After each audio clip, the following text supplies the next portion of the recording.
यहाँ पर दूरी को मापने की सबसे छोटी इकाई इतनी छोटी होती है कि उससे एक अणु की साइज को भी मापा जा सकता है। और सबसे बड़ी इकाई इतनी बड़ी होती है कि उससे एक फौज के द्वारा पूरे दिन में तय की गई दूरी को भी मापा जा सकता है। ऐसा कहना है ह्वेनसांग का। नमस्कार, मेरा नाम है Gyan. Welcome to this channel.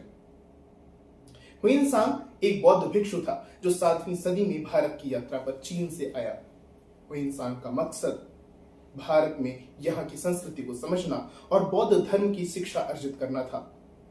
Hiuen Tsang ने यहाँ पर अपने द्वारा बिताए गए समय में बहुत ही विस्तृत विवरण लिखे। ह्वेनसांग ने उस समय की संस्कृति, स्थापत्य कला, शिक्षा और वहां की संस्कृति के बारे में बहुत सारी जानकारी प्रदान की है।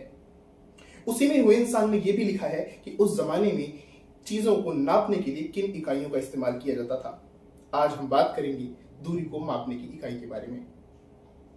जैसा कि आपको मालूम है, आज हम दूरी को मापने के लिए मीटर का इस्तेमाल करते हैं।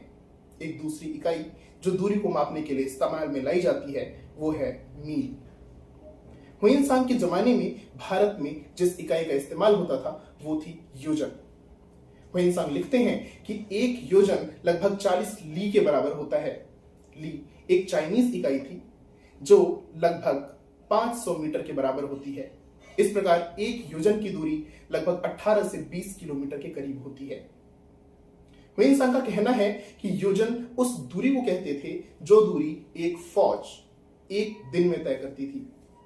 उस जमाने में जो फौज होती थी वो एक नियमित रफ्तार से चलती थी।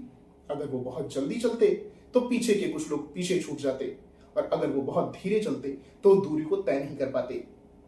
इसीलिए ये दूरी बहुत ही मेजर्ड होती थी।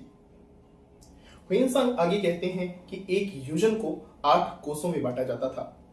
एक कोस उस दूरी को कहते हैं जितनी दूर तक गाय के बोलने का शब्द सुना जा सकता है। उस जमाने में नॉइस पॉल्यूशन तो था नहीं, तो गाय के बोलने की आवाज 2-2.25 किलोमीटर तक बड़े आसानी से जा सकती थी और यही दूरी एक कोस की होती है। एक कोस को 500 धनुष में और एक धनुष को 4 हाथ में बांटा जाता है। एक हाथ वयस्क आदमी के हाथ के बराबर होता है। एक हाथ में 24 अंगुल होते हैं और एक अंगुल 7 यव का होता है।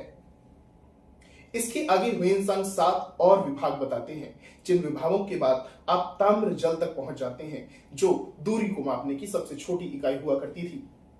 एक ताम्र जल लगभग रेत के सबसे छोटे एक कण के बराबर हुआ करता था और अगर आप उसका भी 7वां हिस्सा ले लें तो वो दूरी एक अणु के आकार के बराबर हुआ करती थी। यव और ताम्र जल के बीच की इकाइयां जो हुआ करती थी वो जूलीक, रेणुकणिका, भेड़ का बाल, चौकड़े का बाल, गऊ का बाल, ये इकाइयां हुआ करती थी। ताम्रजल का 7वां हिस्सा जो आकार एक अणु के बराबर होता है, उससे छोटा विभाग किसी भी पदार्थ का संभव नहीं था। ह्वेनसांग लिखते हैं, अगर आपने इससे छोटा कोई विभाग करने की कोशिश की तो आपके हाथ सिर्फ शून्य लगता है। इस प्रकार से उस समय में भारत में दूरी को मापने की जिस इकाई का इस्तेमाल किया जाता था उससे एक अणु से लेकर के योजन तक की दूरी को आप आसानी से माप सकते थे। आज की जानकारी में सिर्फ इतना ही। आपको हमारी ये जानकारी कैसी लगी हमें जरूर कमेंट में बताएं। मिलते हैं अगली वीडियो में।